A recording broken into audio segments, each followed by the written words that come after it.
This week's Parashat. Amen. This week's Parashat is Parashat Behaalotecha. At the end of the Parashat, the Torah tells us over something that from this, what happened became a mitzvah. What happened? Two people became Nevi'im, Eldad and Medad. And when they became Nevi'im, and it went out in throughout the nation that these two people became Nevi'im, so Tzipporah, the wife of Moshe Rabbeinu, was standing next to Miriam. And she said, I feel sorry for these two women. And Miriam asked Tzipporah why. So Tzipporah answered, because my husband, when he became a Rabbi, distanced himself from any relationships with me. Miriam was taken aback. It bothered her terribly. And she went ahead and told Aaron. And the idea was to tell Aaron that Aaron, being an older brother, would be able to influence Moshe Rabbeinu to change his ways. Borei Olam wasn't happy with what happened. And Miriam became a Metzorah. She got leprosy. Because someone that speaks Lashon Hara, the punishment is leprosy. Aaron ran away, called Moshe Rabbeinu, and asked Moshe Rabbeinu to be mitpalel, to pray.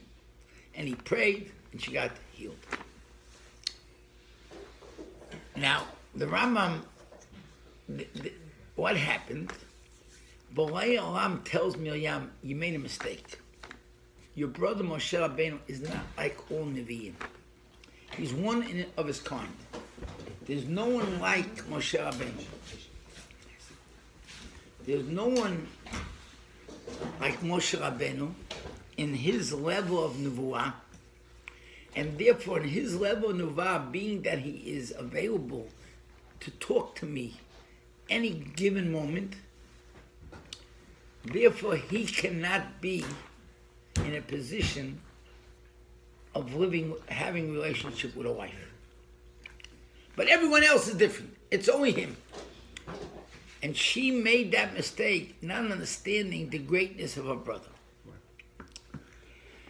So my question is, and the Rambam, of course, writes, when he brings down what happened, he says, here we're talking about a sister that sacrificed herself for her brother. She put herself in danger.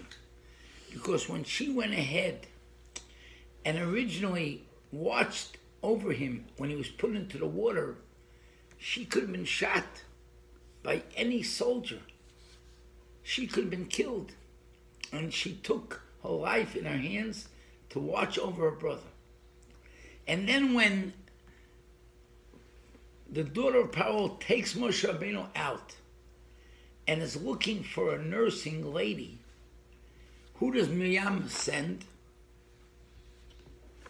His own mother. But Paro, if she would have known that he's sending her mother, she would have agreed. And not only that, but she said she's going to pay the nurse. It was the mother. Miriam did not tell her who it is. And really it was the mother. So Miriam was putting herself in a double jeopardy, danger. Sakana. So she loved her brother so much and was willing to give away herself for her brother. And yet, for speaking and saying something which she shouldn't, she got mitzvah. And to this very day, it's a mitzvah to remember what happened to Miriam. So my question is, why is it a mitzvah today? because then you'll watch yourself from speaking Lashon Hara. What is it? Shema? No, every day there's a pasuk. You should be remember Schor et asher asa Hashem Elokecha mu Miriam. And nothing to do with Shema. Where is that pasuk? It's a pasuk in Parashat Ki Tetzei. It says if you go. No, it's not in Torah. It's not in Tefillah. No, it's not in Torah. Maaseh Miriam Neviah. What? Maaseh Miriam Neviah. It's one of the. It says That's what in your news. That's how it says by you. No. Right. Yeah. Right. So it's one of the schirot, right? So it's a mitzvah to remember what she did, because why? If look what happened to her, what could happen to someone else. My question is: we know that tzaddikim are watched over, that they shouldn't chas v'shalom do a sin. There's a famous story that a chicken was given to the Bet HaLevi to eat, and they found out it wasn't kosher. And the question was to send him a telegram to let him know that it's not kosher. And Mariel Diskin said nothing to worry about. For sure he's not going to eat it. And sure enough, when he opened up the package, he smelled it spoiled, he threw it out. Tzaddikim watched over. Mm-hmm. So how can it be that this Miriam should be in a position, if she wouldn't have been standing next to Tzipporah, it would have never happened. Right? She was standing next to the wife and heard the way the wife said, I feel bad for these women. And she asked why, and she told her. But if she wouldn't have been there, the whole thing would have never happened. I have a better question. Why did Miriam get punished and not Tzipporah? No, because she probably just spoke out of her anxiety. That's allowed. A person's allowed to speak out his anxiety. You're not allowed to take it and say, "Oh, you do." That not do. Okay. But if a person has pain, let's say having agmat nefesh with someone at work, you're allowed to go to a rabbi and put out your heart, and your rabbi will therefore coach you what has to be done. Right, that's allowed. Okay. So she was just letting out her pain.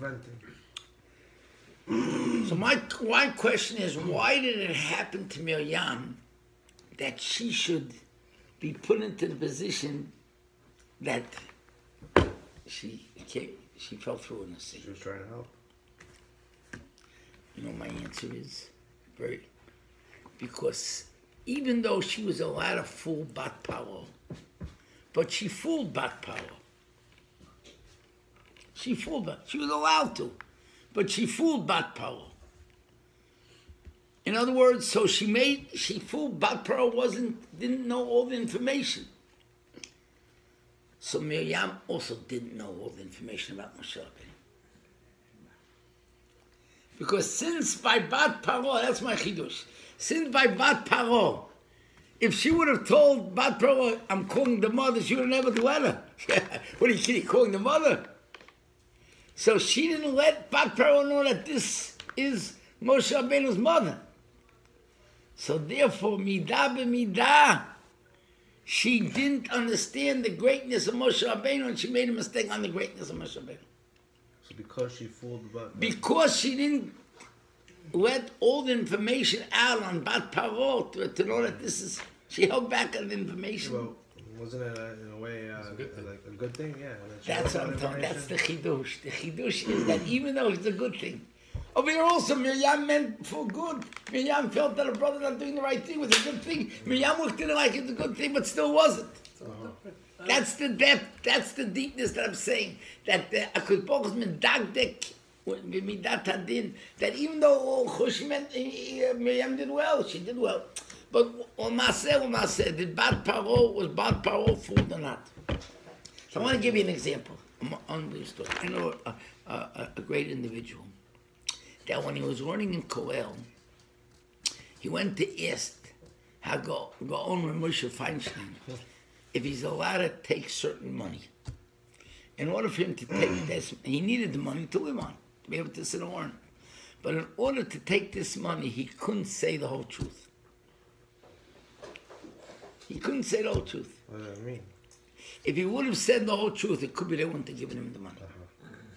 So he went to ask Rabbi Moshe Feinstein if he could he do it or not. And Rabbi Moshe Feinstein told him, you could. You could. Not a problem. Sometimes But what happened? Let me end off the story. But when this person became a Rosh Yeshiva, he never gave a shmuz on emet. He didn't give a shmuz on emet. Like he had no right to. He felt that he has no right to speak emet when he. Now I'll tell you one more story. I'll tell you these two stories so you should see how far it goes. See, you don't grasp it, what's going on over here. Let me tell you one thing. Grandfather, you said. No, but listen to this story. Person is traveling from Eretz Yisrael to America with one suitcase. Someone who he knows said to me, maybe do me a favor, I'm going also to America. I'm overloaded with suitcases. Can you take this suitcase from me? He says, yeah. He takes it. He brings it over to America, and then they stop him. He didn't know what was in it, and there was silver items. What, knives and? Silver items, Okay. silver cup. Okay. So they asked him, who's this silver cup belong to? So if you would say it's being for someone else, he said, it's mine. I said, I want it for me. When the person came to pick up the silver cup, he says, I'm buying the silver cup. I said, you're buying? Yeah, why should you buy it? You don't need it. And secondly, how much money it's going to cost you? I'm buying it. He said, why? Because I don't want to have that I said a lie. I said that it was my cup. I said, it has to be my cup. Wow. But at the time, it wasn't his cup. No, but in his head, he said he knew he was buying it. That's regardless, whatever. He did it because he wanted to get through.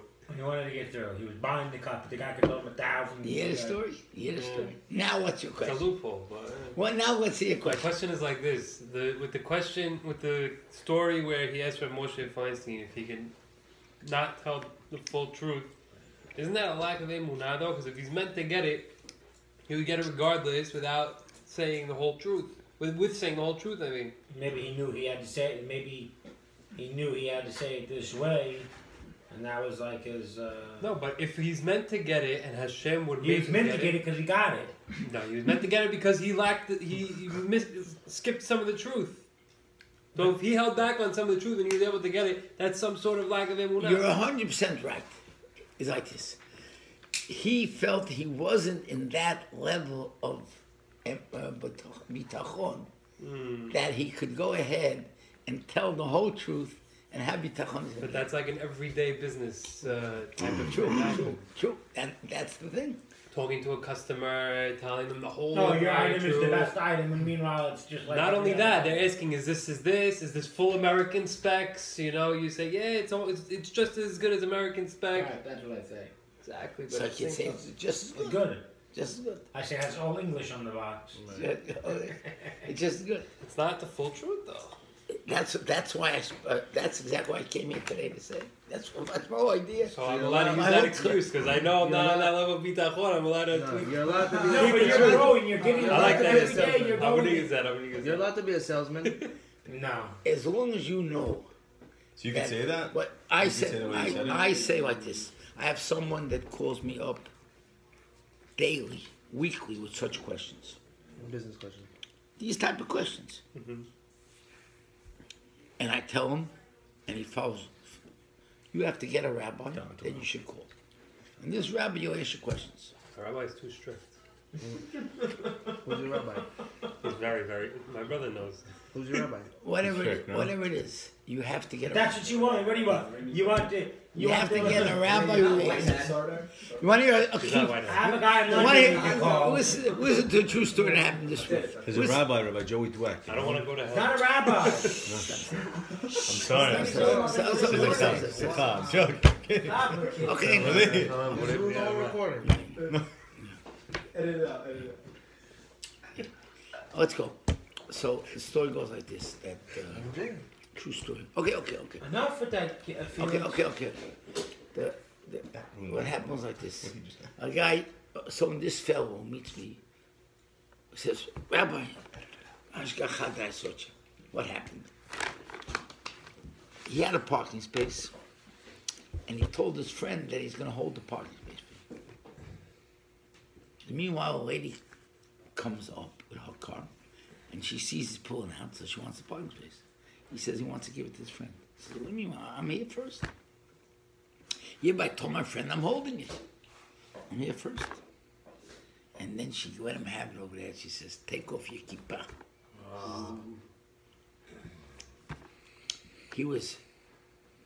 So he found me. Min Hashemaim. He asked me, did you do right? I told him you did wrong. It's a first halacha that you're not allowed to hold the space. It's called tofes or ba'chol b'mokshech b'chem. You're not allowed to. Whoever, it's not yours. If it's yours, you can give it to whoever you want. But a parking space is not yours. A parking space is whoever's there first, he gets it. So she was there first. You can't hold it for him. You did wrong. So he should just not get in his car. See, he felt very bad. You know what? Hakadosh Baruch Hu gave him. His wife was in the car, and his wife knew this lady where she works. He called up this lady, and he asked her. She didn't want to talk to him, but she said, "I forgive you." She was Jewish? What? Yeah. She didn't want to talk to She him? was Jewish? She was Jewish. Yeah. It's still Chilul Hashem with the Jews. Okay. But the Jew is still here. Okay, 1 second. There's no Chilul Hashem here. Stop. There's no Chilul Hashem. He thought that this is the halacha. Right, You're no, not he allowed didn't. to. So what kind of Chilul Hashem is there? No Chilul Hashem. That's not called a Chilul Hashem. That's not called a Chilul Hashem. The question is, now they did wrong. So He did the right thing. by calling the lady up, he did the right thing. It shows what a Jew is. But you see that HaKadosh Baruch Hu sent him to Ashgachai. She meet me. Why? Because he calls me daily with all those questions. Oh, this is the same person. Same person. Oh, beautiful. So that's what I'm telling you. You have to you're asking good questions. You have to ask your rabbi. Right. And the rabbi was so strict. This he was person, the right rabbi. this person went to going to Moshe Feinstein. He didn't go to Scham. He went to Moshe Feinstein, and Moshe Feinstein told him he's allowed to do it. But he felt bad because he knew it's not the whole truth. Right. So he said, from now, you're not saying any shmuz. In business, you're allowed to sometimes. What? In business, you're allowed You have to ask. Right. That's all. My bottom line is you have to ask. Ask your rabbi. Don't take the law in your hands. I was once driving on King's Highway, pulling into a spot. I saw a guy pulling out. I went right behind him. The guy pulled out. I pulled into his spot. A Russian lady makes a U-turn. She goes, "I've been waiting here for a half hour. That's my spot." I said, "What do you mean?" I just went behind this guy and I just pulled in because he pulled out. She goes, "No, it's my spot." I said, "Look, I really gotta run. I'm sorry." Whatever. She goes, "You should take off your kippah." Russian lady who's not, who's probably not even Jewish. Nothing. Don't worry about it. It's yours. Yeah, no, Don't- yeah. Why that's- do they do? They had it. That's they love to say T, that. to the They T. love to say that. But Crazy. You're 100% right. Disgusting. But you're 100% right. Yeah. That's Happened to me. But too. if let's say someone else who pulled in Exactly. and you were watching it, you can't go tell the person. This is what they're saying. Rial kana, the Gemara says. Rial kana. From when looking at something, it doesn't become yours. Happened to me on Shabbat. I was crossing the street with my daughter. So I was in the deal. I said, cross, I'm with her. I said, run quick across the street. So we ran across the street. We get on the sidewalk. And the lady said, she started yelling at me. And the only reason she was yelling at me is because I was wearing the kippah. And if I wasn't wearing the kippah, I would have given her a piece of my mind. And if I wasn't with my daughter, I'd have given But you didn't. You kept I quiet. kept quiet. Vitor, that was what I spoke about last week. Vitor. How can you forget Vitor? One last afternoon, you lose in 1 week, you lose No, before the lesson. Oh, before the lesson. Shachrer. Okay. No, but she was far away. Okay, because Baruch should bless us all that we should always go in the rightful, true path. Amen. Man. That's where the bracha is. Amen.